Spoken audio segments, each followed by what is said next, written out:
La folla è quella delle grandi occasioni, per una delle festività maggiori della comunità cinese.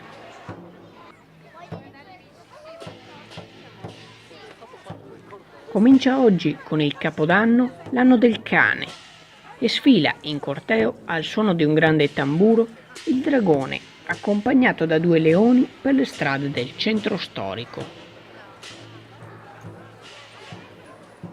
L'evento, organizzato dall'Istituto Confucio, ha riscosso particolare attenzione e curiosità anche da parte degli italiani, che si sono uniti al corteo per ammirare e cercare di capire di più di una comunità che solo nel Padovano conta circa 20.000 persone.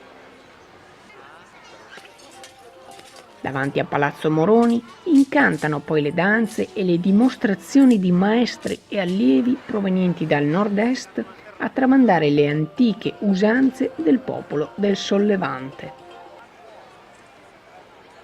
Swisher Channel News, Padova.